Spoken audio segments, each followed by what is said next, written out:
하나님의 말씀 보시겠습니다. 하나님의 말씀은 베드로전서 2장 1절부터 10절의 말씀입니다. 베드로전서 2장 1절부터 10절의 말씀입니다. 제가 하나님의 말씀을 봉독합니다. 그러므로 모든 악독과 모든 기만과 외식과 시기와 모든 비방하는 말을 버리고 갓난아기들 같이 순전하고 신령한 젖을 사모하라. 이는 그로 말미암아 너희로 구원에 이르도록 자라게 하려 함이라. 너희가 주의 인자하심을 맛보았으면 그리하라. 사람에게는 버림바가 되었으나 하나님께는 택하심을 입은 보배로운 산돌이신 예수께 나아가 너희도 산돌같이 신령한 집으로 세워지고 예수 그리스도로 말미암아 하나님이 기쁘게 받으실 신령한 제사를 드릴 거룩한 제사장이 될지니라. 성경에 기록되었으되 보라 내가 택한 보배로운 모퉁이 돌을 시온에 두노니 그를 믿는 자는 부끄러움을 당하지 아니하리라 하였으니 그러므로 믿는 너희에게는 보배이나 믿지 아니하는 자에게는 건축자들이 버린 그 돌이 모퉁이의 머릿돌이 되고 또한 부딪히는 돌과 걸려 넘어지게 하는 바위가 되었다 하였느니라. 그들이 말씀을 순종하지 아니함으로 넘어지나니 이는 그들을 이렇게 정하신 것이라. 그러나 너희는 택하신 족속이요 왕같은 제사장들이요 거룩한 나라요 그의 소유된 백성이니 이는 너희를 어두운 데서 불러내어 그의 기이한 빛에 들어가게 하시니에 아름다운 덕을 선포하게 하려 하심이라. 너희가 전에는 백성이 아니더니 이제는 하나님의 백성이요 전에는 긍휼을 얻지 못하였더니 이제는 긍휼을 얻은 자니라. 아멘. 말씀을 통한 주의 은혜와 평강이 넘치기를 축원합니다. 오늘은 어린이 주일입니다. 한국 교회에서는 5월 5일 어린이날을 기점으로 5월 첫 주에 어린이 주일로 지키고 있습니다.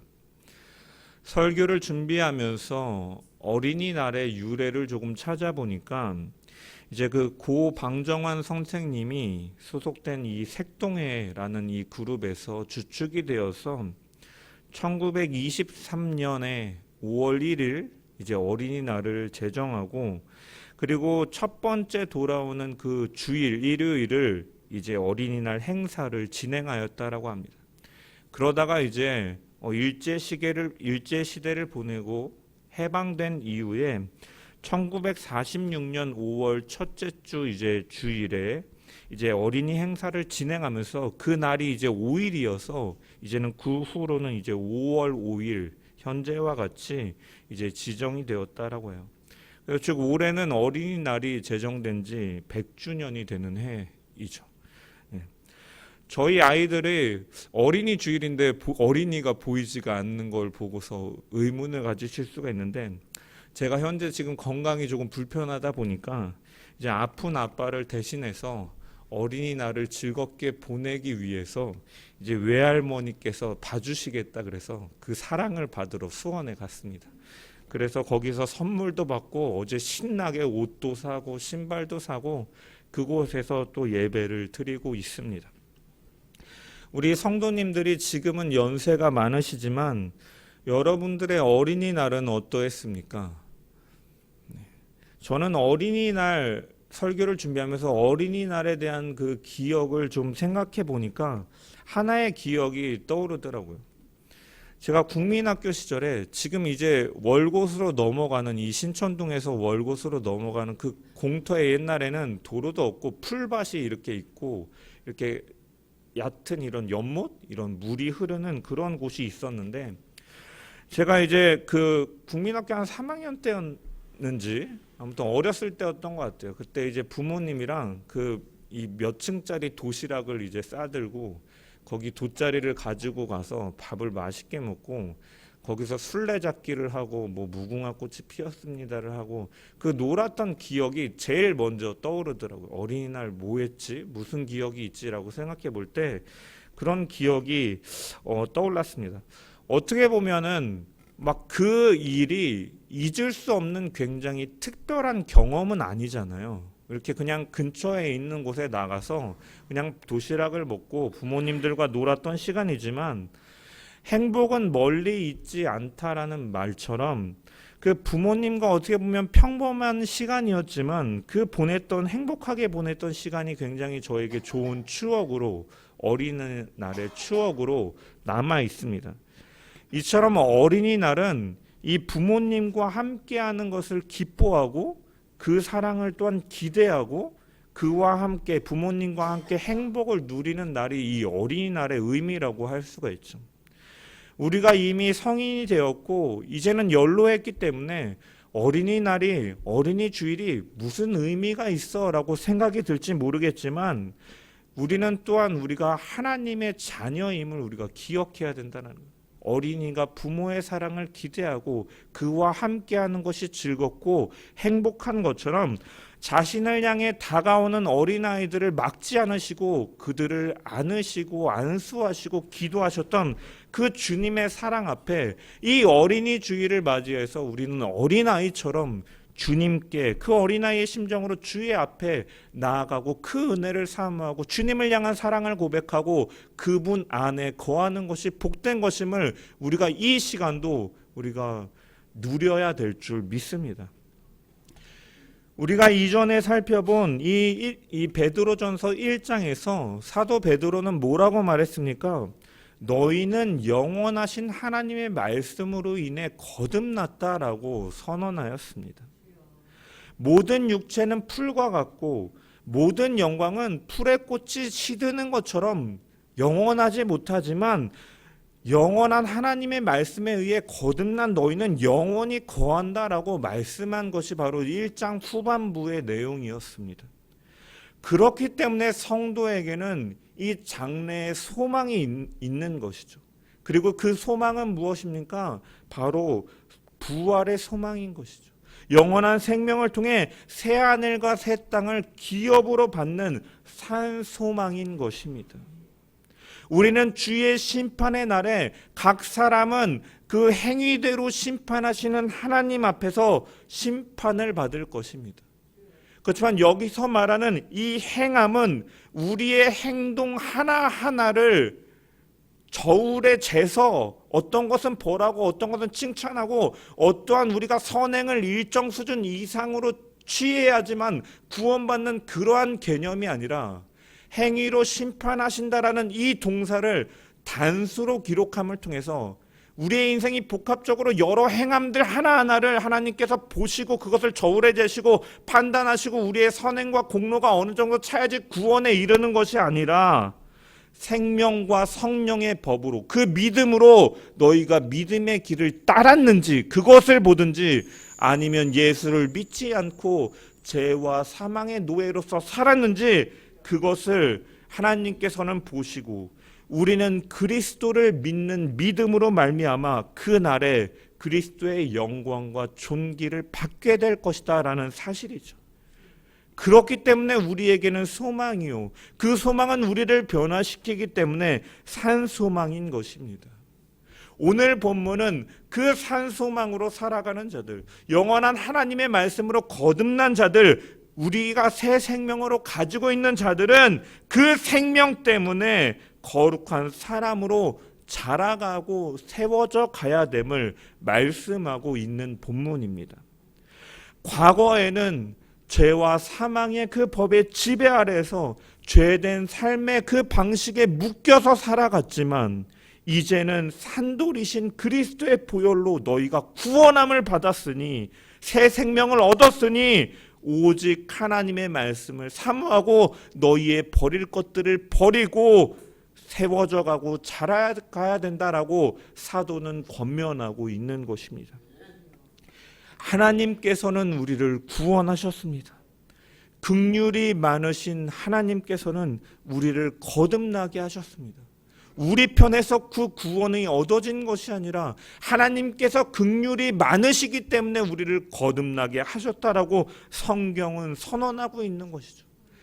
그 긍휼하심은 하나님과 이 원수된 이 죄인들의 비참한 현실을 아시고 그 영원한 형벌을 받아야 되는 인간들을 향해 불쌍히 여기시는 하나님의 마음이며, 거기에서 이제 하나님의 마음의 그 구속사역의 근원이 시작되어서 이제는 예수 그리스도를 우리 가운데 내어주시고, 그분은 자발적으로 성부의 뜻에 순종하심에 따라 십자가에 죽으시고 부활하신 그 일들을 이뤄가심을 통해 원수들을 자기 기업의 상속자로 아들들로 삼으신 하나님의 행동인 것이죠.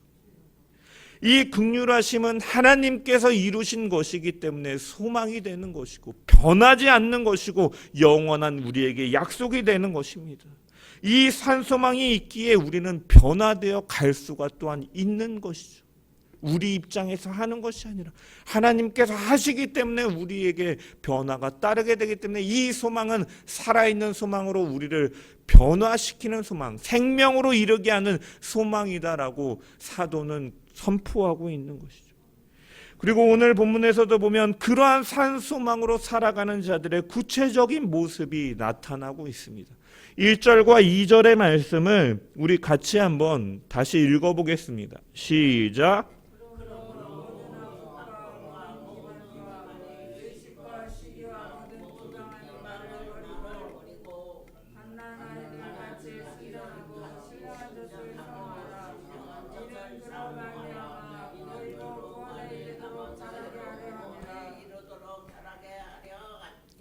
아멘.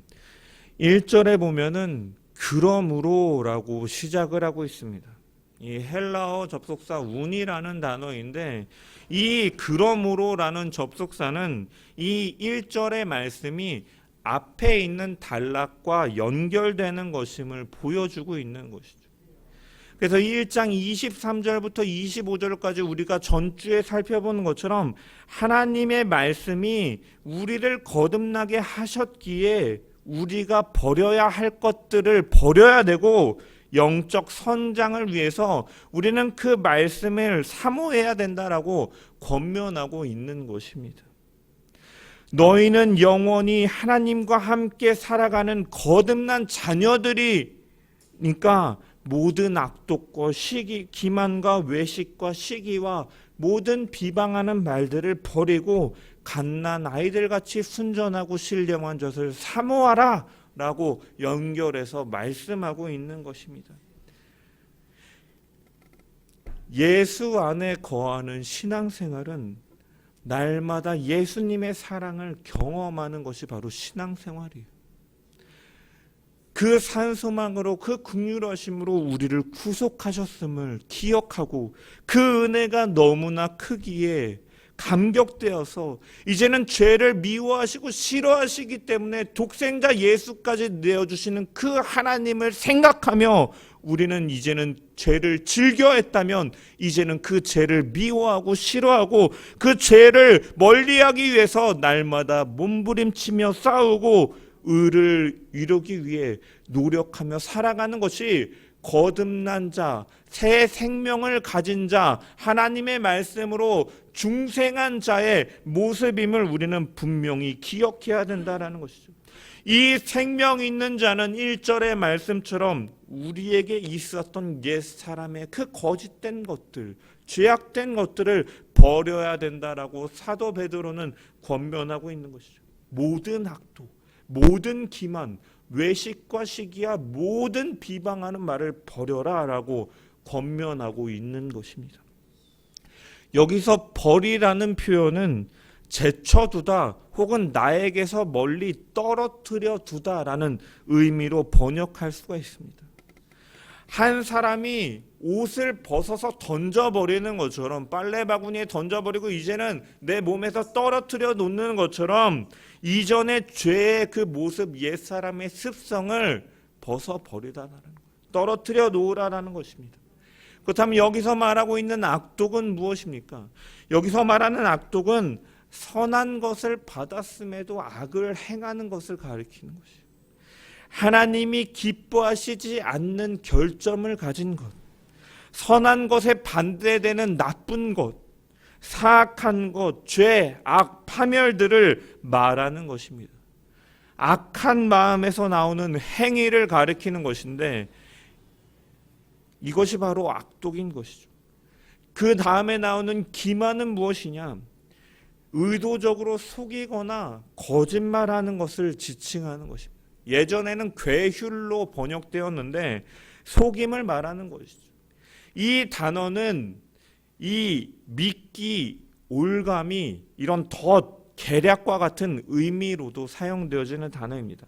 그래서 사람을 유혹하는 것, 미혹하는 것, 진실이 아닌 가짜, 넘어뜨리게 하는 것, 간계 등을 의미하는 것이죠. 외식은 말과 행동이 다른 이 위선적인 것을 말하는 것이죠. 우리가 예수를 믿는다 하면서도 입술로는 믿는다 말하지만 사실은 믿지 않고 살아가는 이러한 모습들이 외식적인 거다. 사실은 그 안에 신앙이 없지만 신앙인인 것처럼 외형적으로는 교회를 다니고 거룩한 척을 하고 하지만 실질적으로는 전혀 다를 바 없는, 세상 사람들과 다를 바 없는 거짓으로 꾸미고 숨기고 살아가는 속이는 행위들을 가리키는 것입니다.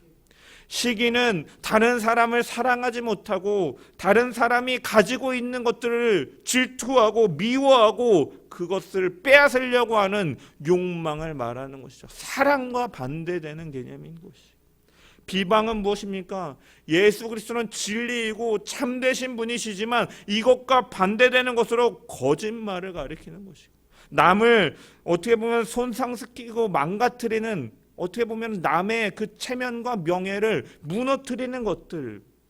여러분, 이러한 것들은 단순하게 나열하는 것들만을 하지 말라는 것이 아니라 이러한 언급들은 모든이라고 강조함을 통해서 이러한 것들은 인간들이 쉽게 범하는 범죄 행위들이고 이런 것들을 너희 가운데 없게 하도록 너희는 계속적으로 그 의를 행하기 위해 노력하라라는 권면인 것입니다.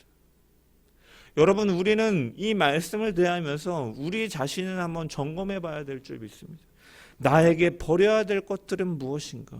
나는 선을 하나님께로부터 그 구원을 받았음에도 불구하고 나는 여전히 죄와 악을 즐겨 행하며 살아가고 있지는 않은지, 예수를 믿는 것과 이 신앙과 삶은 일치되지 않고 위선적이고 쇼인도처럼 어떻게 보면 남을 속이고 살아가고 있지는 않는지, 남을 사랑하고 희생하고 섬겼던, 겸손함으로 이 땅 가운데 오셨던 예수 그리스도의 그 길을 닮아가는 것이 아니라 남을 미워하고 시기하며 살고 있지는 않는가? 사랑의 말을 하고 세워주고 권면하고 복음의 진리 속에서 서로가 사랑으로 세워져 가야 되는 관계 속에 있어야 되는 내가 남을 죽이는 말을 하고 남을 정죄하는 말을 하고 남을 비방하는 말을 하며 남을 실족시키는 말을 하고 있지는 않는지 우리는 점검하며 내가 정말로 변해야 되는 것, 내가 벗어버려야 되는 것이 무엇인지를 우리는 발견하며 그것들을 버릴 수 있는 저와 여러분 되기를 소망합니다. 버릴 것을 버리는 것이 바로 결단하는 것이고 진정 새 사람으로 살아가는 길임을 우리가 기억하면서 우리는 끊임없이 부단히 이러한 그 것들을 버리기 위해 우리는 주 안에서 연합되어서 성령의 인도하심 속에서 이것을 부지런히 제거하는 저와 여러분 되기를 소망합니다. 성경은 고린도후서 5장 17절에 그런즉 누구든지 그리스도 안에 있으면 새로운 피조물이라 이전 것은 지나갔으니 보라 새 것이 되었도다. 우리는 새 것이 된 사람들인 줄 믿습니다. 깨끗하게 몸을 씻고 목욕을 하고 때를 벗기고 난 이후에 더럽혀진 옷을 다시 입는 사람은 미련한 사람인 것입니다. 우리는 새 생명으로 살아가는 자들이기 때문에 이제는 지나보내고 버려야 될 것들을 버려버리고 새로운 피조물로 살아가는 우리 모든 자들 되기를 소망합니다. 이것이 바로 생명을 가진 어린아이가 건강히 자라는 모습과 같은 것이죠. 사도 바울은 고린도전서 13장에 내가 어렸을 때에는 말하는 것이 어린아이와 같고 깨닫는 것이 어린아이와 같고 생각하는 것이 어린아이와 같다가 장성한 사람이 되어서는 어린아이의 일을 버렸노라라고 그가 고백하는 거죠. 예수를 만나기 이전에는 자기가 어린아이와 같이 내 멋대로 살고 내 욕망대로 살고 내가 하고 싶은 대로 살았지만 이제는 말이, 생각이, 마음이, 행동이 변화가 되는 것처럼 우리는 옛사람의 습성이 내게 남아있다면 그것들을 벗어버리고 건강한 어린아이가 자라고 장성하는 것과 같이 그 생명으로 그리스도를 닮아가는 우리 모든 자들 되기를 주님의 이름으로 간절히 축원합니다. 1절에 버릴 것에 대해 언급한 사도는 이제 이어 2절의 말씀을 보면은 우리의 신앙이 성장하기 위해서 사모해야 될 것들에 대해서 언급하고 있습니다. 바로 갓난 아기들 같이 순전하고 신령한 젖을 사모하라. 이는 그로 말미암아 너희로 구원에 이르도록 자라게 하려 함이라 라고 권면하고 있는 것이죠. 여기서 순전하고로 번역된 헬라어는 아돌론이라는 단어인데 정직한, 진짜에 거짓이 섞여 있지 않은 이라는 의미를 가진 이 아돌로스의 목적격입니다. 그리고 이 단어는 앞선 이 기만을 뜻하는 이 괴유를 뜻하는 이 단어, 이 돌로스의 이 부정 접두어 아가 붙어서 아돌로스가 되는 거예요. 그래서 아까 기만과 여기 순전한이라는 것은 대조를 이루는 표현인 것입니다.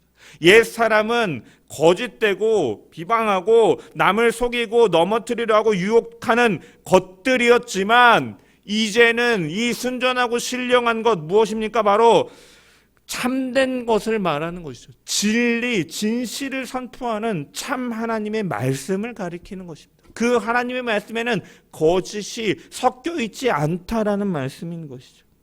신령한 젖이라는 것은 헬라어 로기콘의 이 단어가 변형된 것인데 영적인, 이성적인, 논리적인, 합리적인, 적합한이라는 의미를 가지고 있습니다.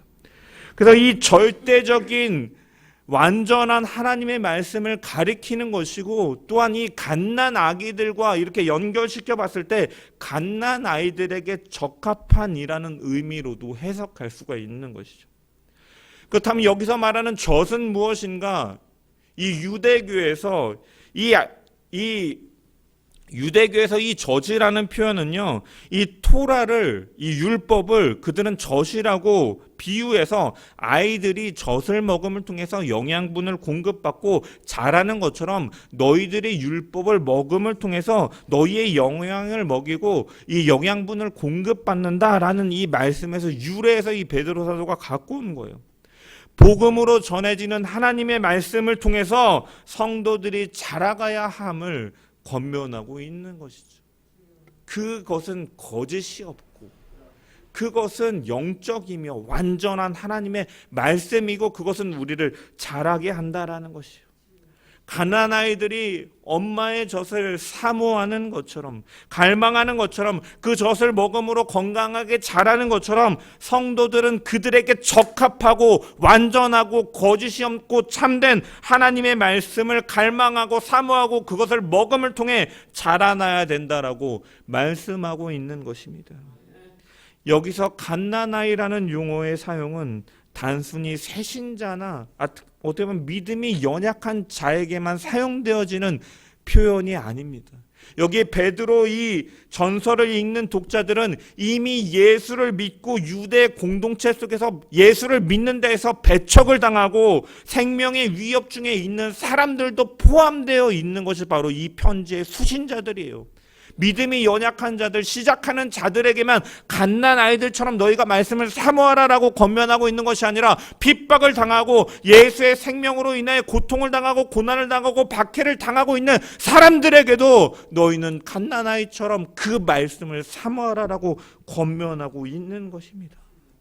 우리는 새신자나 신앙의 연차가 오래된 사람이나 권사나 성도나 목사나 할 것 없이 모든 신자들은 언제나 우리를 자라게 하시고 우리의 신앙을 건강하게 하는 그 하나님의 말씀을 더욱 갈망하고 사모해야 되는 줄 믿습니다. 이 말씀은 우리를 구원에 이르도록 자라게 한다라고 말씀하고 있습니다. 이전의 1장에서 그 구원은 이미 이루어진 단회적인 것이라고 말씀을 드렸습니다. 이미 이루어진 것, 중생은 이미 이전의 과거에 하나님께서 이루어진 것이라고 말씀했는데 여기 2장 2절에 구원에 이르도록 자라가야 한다는 것은 그러한 것은 어떠한 개념이냐? 우리는 예수 그리스도를 구주로 영접함을 통해 이미 의롭다고 선언되는 그 이신 칭의의 사건을 통해서 우리는 의롭다 여겨지고 구원을 얻지만 그 구원은 그 거듭남의 시점에서 그리스도의 재림 때 완성될 그 구원의 그 날, 그 사이에 있는 날 동안에 우리는 언제나 그 예수 안에서의 경험되어지는 오늘날의 구원, 신자로서 믿는 자로서 그 의를 이루며 살아가려 하고 또한 그러한 속에서 나의 연약함을 바라보며 넘어질 때마다 그 나를 다시 일으켜 세우시고 의의 길로 인도하시는 하나님의 사랑을 날마다 고백하고 경험하는 그 경험적인 고백들과 그 거룩함을 이뤄가는 그 모습이 바로 오늘날 우리가 이루어야 되는 구원이고 그것을 바로 조직신학적인 용어로 성화라고 말하는 것입니다. 구원에 이르도록이라는 말은 구원 속으로 구원을 향하여 구원에까지라는 말이에요. 먼저 받은 구원은 칭의라는 말이고 우리가 오늘날 이루어가야 하는 그 구원에 이르도록 자라게 하는 이 구원은 바로 성화의 구원을 말하고 있는 것이죠. 우리는 이 땅에서의 살아가는 동안 주님이 다시 오시고 그 날에 완성될 구원을 바라보면서 우리는 지속적으로 하나님의 말씀을 먹음을 통해 구원 가운데 자라갈 수 있도록 우리는 늘 끊임없이 깨어서 말씀을 가까이 하며 살아가고 성숙해져야 되는 줄 믿습니다.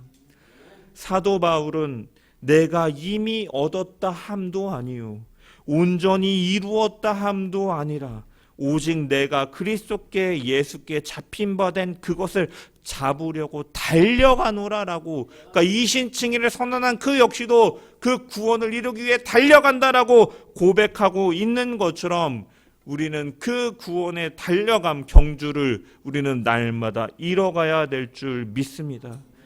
이 성화는 성령의 역사이죠. 구원받고 믿는 자에게 성령을 보내주시고 그 내주하시는 성령께서 하시는 성령의 역사입니다. 그 성령께서는 어떠한 일들을 하십니까?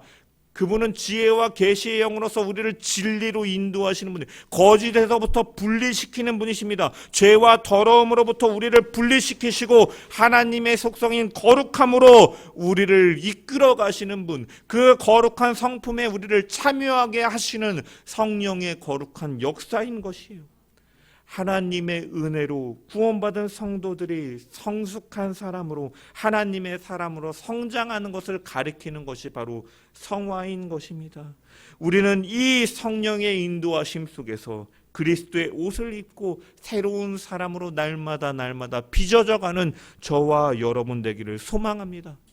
죄에서 해방된 자들은 죄에 머물러 있는 것이 아니라 거룩한 재물, 산 재물이 되어 살아가야 되는 줄 믿습니다. 그래서 우리는 성도로 부르심을 입은 자들인 것이죠. 우리는 그리스도의 장성한 분량에 이르기까지 충만한 데까지 우리는 자라가야 될 줄 믿습니다. 우리는 이를 위해서 끝까지 믿음의 경주를 이뤄나가고 말씀을 의지하며 나아가는 저와 여러분 되기를 소망합니다. 우리는 이처럼 그렇게 말씀을 늘 사모해야 되는 줄 믿습니다. 저희 가정에 두 아이가 있는데 두 아이 모두 모유수유로 키웠습니다.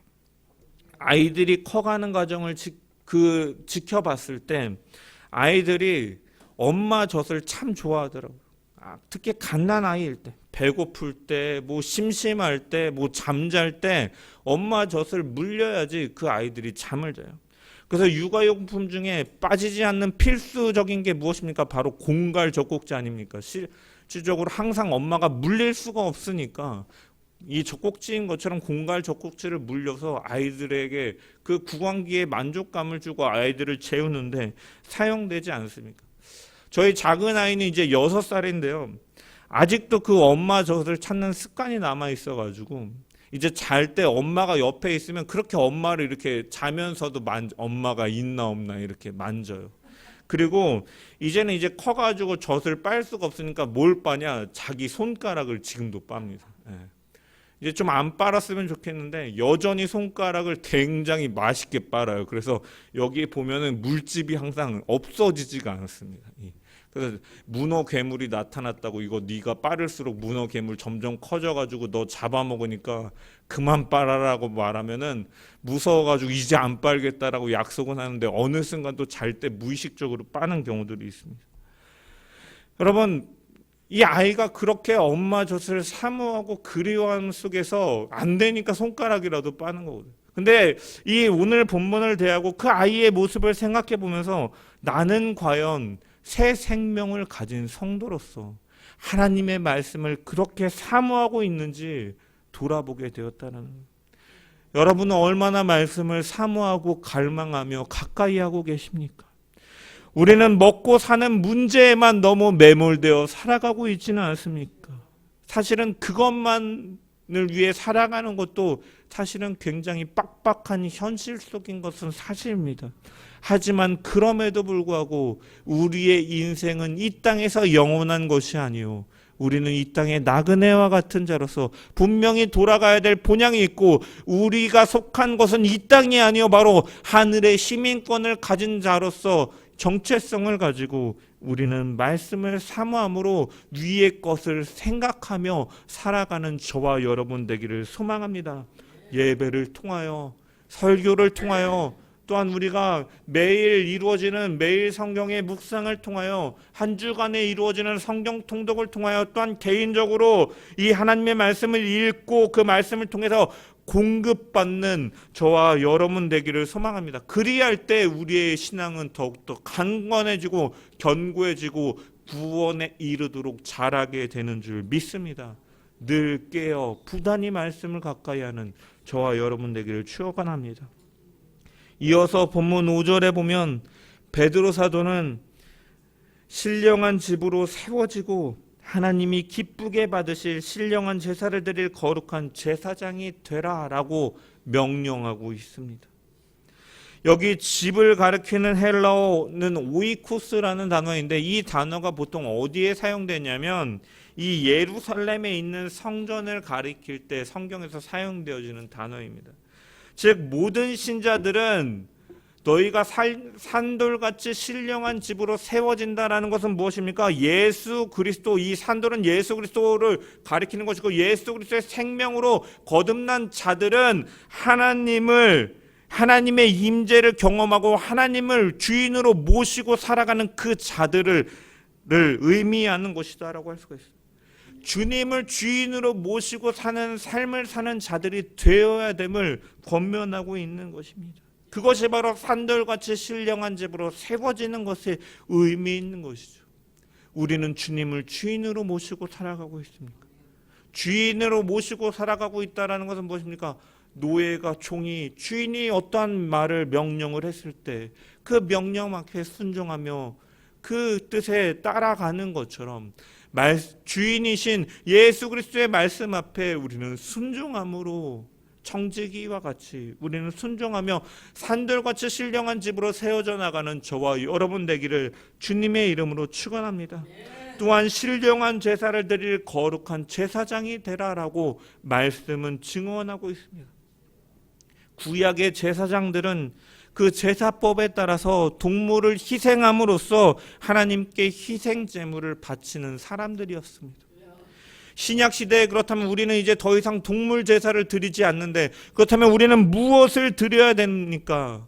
로마서 12장 1절의 말씀, 그러므로 형제들아 내가 하나님의 모든 자비하심으로 너희를 권하노니 너희 몸을 하나님이 기뻐하시는 거룩한 산 제물로 드리라. 이것이 너희가 드릴 영적 예배니라.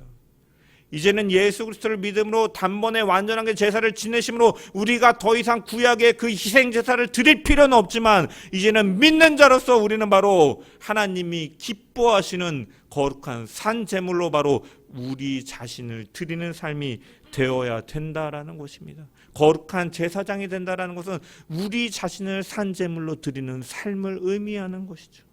그렇다면 자신을 하나님께 드린다라는 것은 어떠한 의미입니까? 에베소서 5장 2절의 말씀을 보면 그리스도께서 너희를 사랑하신 것 같이 너희도 사랑 가운데 서로 행하라. 그는 우리를 위하여 자신을 버리사 향기로운 제물과 희생 제물로 하나님께 드리셨느니라 라고 말씀하고 있습니다.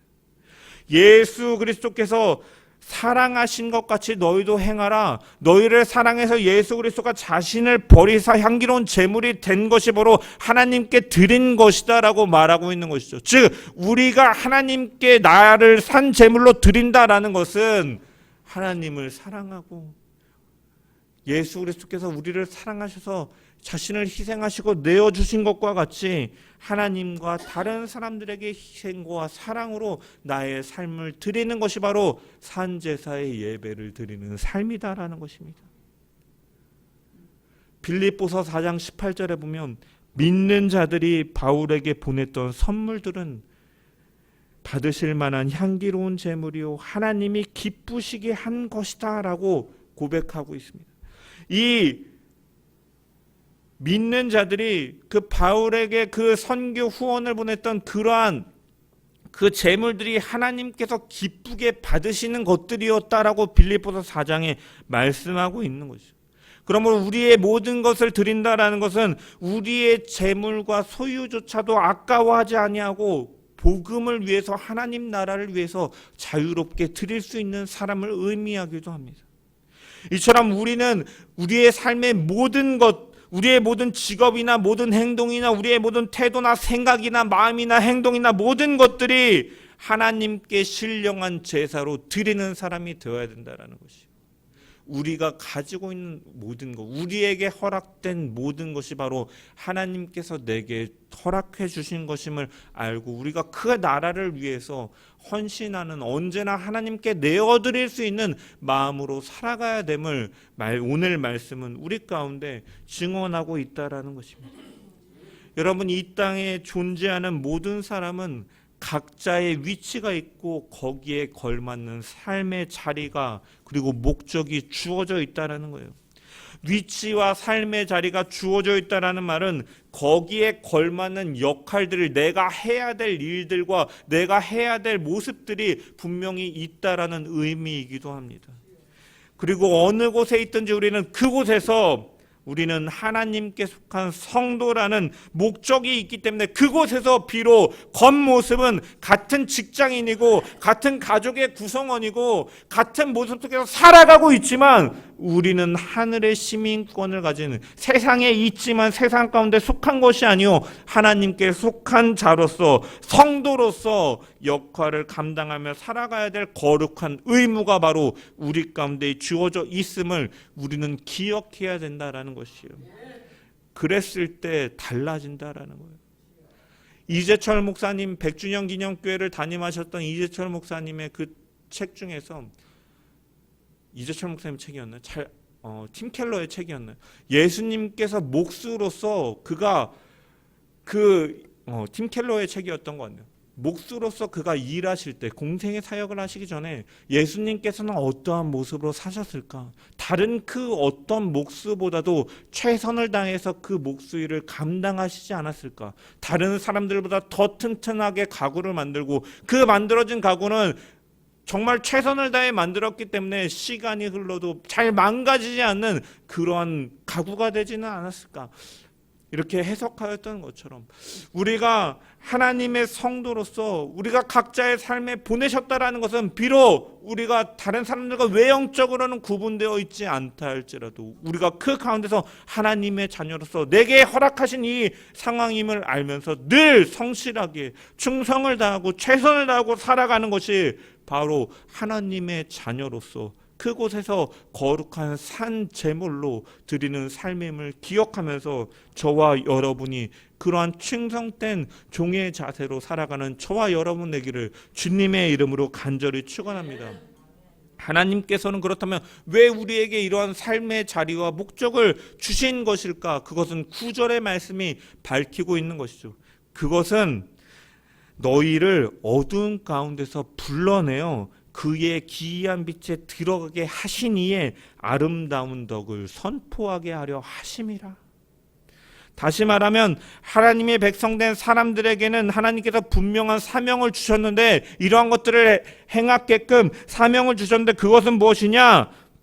우리를 구원하신 하나님의 아름다운 덕을 선포해 나가는, 복음을 선포해 나가는 것, 하나님의 나라를 확장시켜 나가기 위해서 우리 가운데 그러한 것들을 허락하여 주셨다라는 것이죠.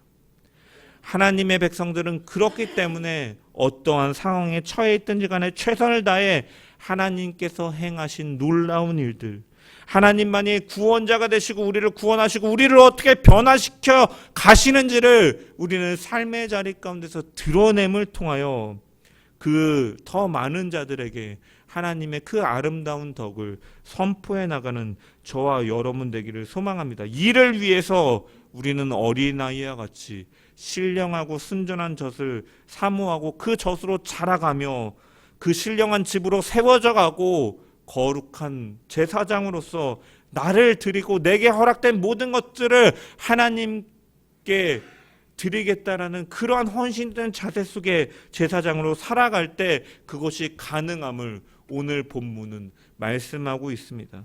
우리는 그러한 자들로 살아가야 될 줄 믿습니다. 그러므로 모든 악독과 시기와 모든 기만과 외식과 시기와 모든 비방하는 말들을 버리라는 말씀처럼 옛 사람의 옷을 벗어버리고 새 사람으로 삶 속에서 늘 거룩함을 이뤄나가기 위해 부단하게 노력하며 성령의 인도하심 속에서 충만함 속에서 그 오늘의 구원을 이뤄나가는 저와 여러분 되기를 소망합니다. 또한 갓난아이와 같이 순전하고 신령한 젖을 사모해서 이 말씀은 이 살아있고 활력이 있고 좌우의 날선 검과 같아서 우리의 영과 혼과 관절과 골수를 쪼개는 전인격을 변화시키는 말씀이기 때문에 우리는 늘 말씀을 사모하고 그 말씀을 가까이 함으로 새 사람으로 날마다 빚어져 가야 될 줄 믿습니다. 그렇기에 늘 말씀을 가까이 하고 우리가 또한 주님을 주인으로 모시는 신령한 그 집임을 성전임을 기억하면서 그 거룩함을 이뤄나가고 거룩한 제사장으로서 우리의 삶을 드리고 우리에게 하나님께서 허락하신 그러한 것들을 사용하면서 선하게 사용하면서 하나님 사랑과 이웃 사랑을 실천하며 그러한 그 거룩한 제사장으로 산 제사의 제물로 우리의 삶을 드리는 저와 여러분 되시기를 주님의 이름으로 간절히 축원합니다. 어린이 주일을 맞이하며 우리 모두가 어린아이 같이 생명이 있는 자로서 자라가며 성전으로 세워지고 하나님이 기뻐 받으실 제사장과 같이 우리의 모든 것을 드림을 통하여 그 하나님 나라를 위해 그 의를 행하며 사랑을 실천하며 나아가는 모든 자들 되기를 주님의 이름으로 간절히 축원합니다.